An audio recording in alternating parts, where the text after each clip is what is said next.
या कुक्षि विवरे कृत्वा स्वयं रक्षति सर्वतः नमामि जननीं देवीं परां प्रकृतिरूपिणीं कृच्छेण महता देव्या धारितोऽहं यदोदरे तत्प्रसादात् जगद्दृष्टं मातुर्नित्यं नमोऽस्तु ते पृथिव्या यानि तीर्थानि सागरादीनि सर्वतः वसन्ति यत्र తానౌమి మాతరం భూతి హేతవే.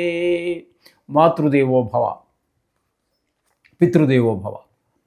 ఇప్పుడు మనము నవంబర్ నెల 2025 సంవత్సరం గోచార ఫలితాలు ద్వాదశ రాశుల వారికి ఎలా ఉన్నాయో తెలుసుకునే ప్రయత్నం చేద్దాము.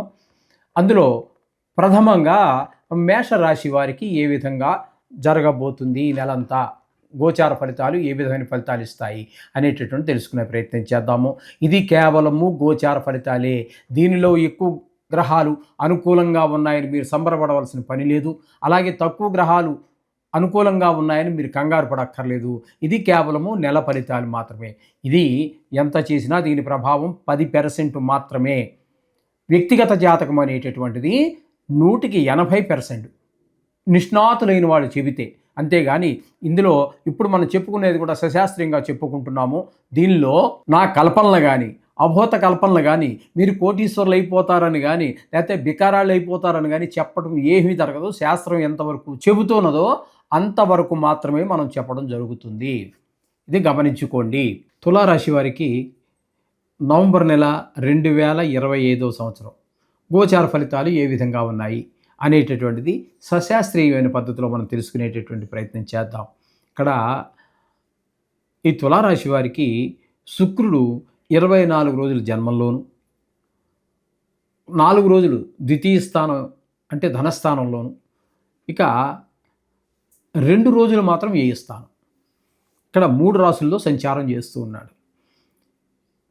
వ్యయస్థానంలో కూడా శుభ ఫలితములను ఇచ్చేటటువంటి ఏకైక గ్రహం ఏదైనా ఉంది అంటే అది శుక్రగ్రహం ఒక్కటే. వ్యయస్థానంలో ఉన్నప్పుడు ఆ 2 రోజులు కూడా శుభ ఫలితాలు ఇస్తున్నాడు. దాని గురించి మళ్ళీ వివరించుకోక్కర్లేదు. కానీ 24 రోజులు ఇక్కడ మీకు జన్మంలోనే ఉన్నారు. జన్మంలో ఉన్నప్పుడు మంచి ఆలోచనలు, లగ్జరీ లైఫ్, మంచి ప్రవర్తన. లగ్జరీ అన్నంత మాత్రాన్ని ఏదో చెడిపోవటం అని కాదండి, ఆధ్యాత్మికమైన దృక్పథం కూడా ఉంటూ ఉంటుంది. ఆ విధంగా మొత్తం చాలా టింగరంగా అన్నట్టుగా పూలరంగల్లాగా ఉంటూ ఉంటారు వీళ్ళు ఎప్పుడు కూడా, జన్మంలో శుక్రుడు ఉన్నటువంటి వాళ్ళు. అలాగే ద్వితీయ స్థానంలో శుక్రుడు 4 రోజులు కూడా ధనాన్ని లోటు ఉండకుండా చూస్తాడు. మాట చాలా ఎదటి ఇంకా మాట విందాము అనిపించేటట్టుగా మాట్లాడటం, సమయానికి తగినట్టుగా మాట్లాడటం, ఆ గొంతులో కూడా ఒక మాధుర్యము, ఇట్లాంటివన్నీ కూడా ఉంటాయి. కుటుంబంలో కూడా చాలా ఆహ్లాదకరమైనటువంటి పరిస్థితులన్నీ కూడా ఏర్పడుతూ ఉంటాయి ఈ శుక్రుడు వల్ల. అంటే మొత్తం మీద ఈ తులారాశి వారికి శుక్రుడు పూర్తి అనుకూలుడు. కాబట్టి వీరికి కూడా సినిమా రంగంలో కానీ, టీవీ రంగంలో ఉన్న వారికి కానీ, షేర్ మార్కెట్లో పెట్టుబడి, ధనస్థానం, 2వ స్థానం ధనస్థానం, అక్కడ కూడా ఉన్నారు. కాబట్టి ఇక్కడ మీకు మంచి ఈ షేర్ మార్కెట్లో పెట్టుబడి పెట్టే వాళ్ళకు కూడా అనుకూలంగా మనం చెప్పుకోవచ్చు.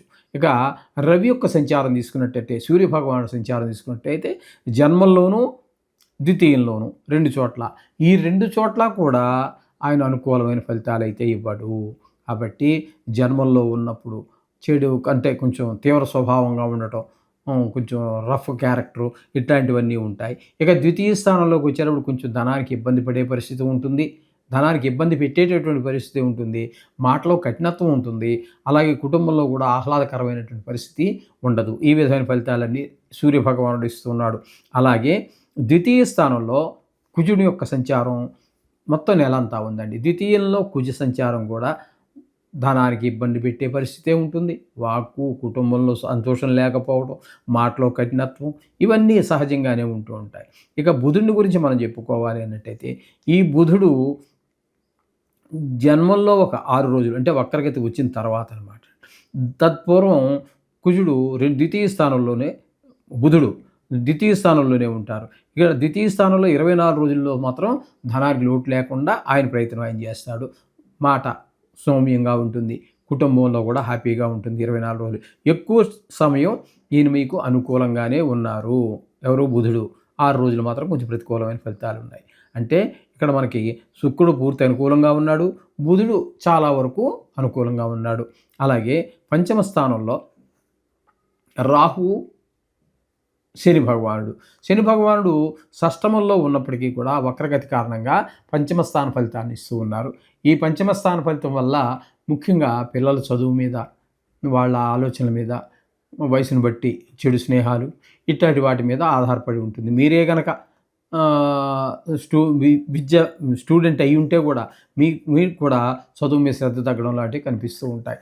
ఈ విధమైన పరిస్థితులన్నీ శని భగవానుడు ప్లస్ రాహువు కూడా కల్పిస్తున్నారు. 2 రోజులు మాత్రం మీనంలో ఉంటారు. ఆ 2 రోజులు కాస్త మీకు శని భగవాను నుంచి విముక్తి అవుతుంది. అదే వక్రగతి నుంచి త్యాగం అవుతుంది. అంటే రుజు మార్గంలో ప్రయాణించడం మొదలు పెడతారనమాట.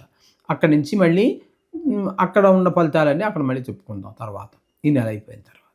ఇకపోతే దశమ స్థానంలో గురుగ్రహ సంచారం జరుగుతుంది. దశమ స్థానంలో గురుగ్రహము గోచార రీత్యా యోగించదు. వృత్తిపరమైన ఇబ్బందులు ఉంటాయి. అదే మీరు సొంత వ్యాపారం అనుకోండి, వ్యాపారం సరిగ్గా నడవకపోవటం, వ్యాపారం బాగా నడిచినా కూడా ఈ ఇన్కమ్ ట్యాక్స్, సేల్ ట్యాక్స్ ఏవేవో ఉంటాయండి. వాళ్ళందరూ ఫుడ్ ఇన్స్పెక్టర్స్ వచ్చి శాంపిల్స్ తీసుకెళ్ళటం, ఏదో ఒక కొంత న్యూసెన్స్ అక్కడ క్రియేట్ అవుతూ ఉంటుంది. లేదు ప్రైవేట్లో మీరు ఎంత కష్టపడి పని చేసినా బాగా చేసేవయ్యా అని చెప్పి మీ యజమాని ఎవరైతే ఉన్నారో మిమ్మల్ని మెచ్చుకోకపోవటం, ఆ పని చెయ్యని వాడిని మెచ్చుకోవటం, ఇట్లాంటివన్నీ మీకు మనసుకి కొంచెం ఇబ్బంది కలిగించేటటువంటి పరిస్థితులు ఏర్పడుతూ ఉంటాయి దశమ స్థానంలో గురుగ్రహ సంచారం వల్ల. తదుపరి ఏకాదశ స్థానంలో కేతుగ్రహ సంచారం. ఈయన మాత్రం పూర్తి అనుకూలుడు ఆయన కూడా కేతువు. అంచేత ఏకాదశంలో కాబట్టి బాగా లాభాలు వస్తాయి. మీ కుటుంబ సభ్యులందరూ కూడా మిమ్మల్ని బాగా ఆదరిస్తారు. మీ చేసే పనికి తోడ్పడతారు. ఏదైనా వ్యవహారంలో నైపుణ్యం కనబడుతూ ఉంటుంది. ఈ విధమైన ఫలితాలన్నీ కూడా కేతువు మనకి అంటే ఈ తులారాశి వారికి అనుకూలమైన ఫలితాలే ఉన్నాయి. అంటే మొత్తంగా మనం చెప్పుకోవాలి అన్నట్టయితే ఇక్కడ శుక్రుడు అనుకూలంగా ఉన్నాడు. అలాగే బుధుడు అనుకూలంగా కొంతవరకు, చాలా వరకు పాక్షికంగా, కేతువు పూర్తి అనుకూలంగా ఉన్నారు. ఈ విధమైన ఫలితాలన్నీ కూడా మనకి అనుకూలంగా ఉన్న కారణంగా కేతువు శుక్రుడు పూర్తిగాను, బుధుడు పాక్షికంగాను ఉన్న కారణంగా 2.5 గ్రహాలు మనకి అనుకూలంగా ఉన్నట్టుగా మనం చెప్పుకోవచ్చు. చెప్తున్నాను కదా, మొదటి నుంచి చెప్తూనే ఉన్నా, గోచారంలో ఎక్కువ గ్రహాలు ప్రతికూలమైన ఫలితాలనే ఇస్తాయి. అంతే, కొన్ని గ్రహాలు మాత్రమే అనుకూలమైన ఫలితాలు ఇస్తూ ఉంటాయి. అయినా దీని ప్రభావం తక్కువ.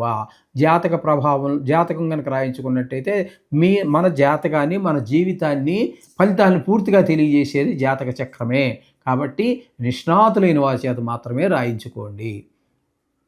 అటువంటి వారు ఎవరైనా మీకు దొరికితే సరే, లేదా మా దగ్గర కూడా సౌకర్యం ఉన్నది, రాయించుకోండి. అది మీరు ఎంతకాలమైనా దగ్గర పెట్టుకుని ప్రిజర్వ్ చేసుకుని అది ఎప్పటికప్పుడు టాలీ చేసుకోవచ్చు. మీరుగా ఆ విధమైనటువంటి సౌకర్యంగా ఉంటుంది అది. ఓకేనండి. ఈ విధంగా కొన్ని ప్రతికూలమైనటువంటి గ్రహాలు ఉన్నాయి కదా, వాటికి నిత్యము నవగ్రహ మంత్రాలు చదువుకోండి, లేదా తత్సంబంధమైన ఏదైనా చదువుకోండి. దగ్గరలో వీలుంటే దగ్గరలో ఏదైనా గుడి ఉంటే కూడా వెళ్ళి ఆ నవగ్రహాలను దర్శనం చేసుకుని ఆలయానికి ప్రధాన దైవం ఎవరైతే ఉన్నారో వారి యొక్క దర్శనం కూడా చేసుకున్నట్టయితే మీకు చక్కటి ఫలితాలన్నీ కూడా, ఈ దోషాలన్నీ పోయి మంచి జీవితాన్ని ఆస్వాదించగలుగుతారు, అనుభవించగలుగుతారు.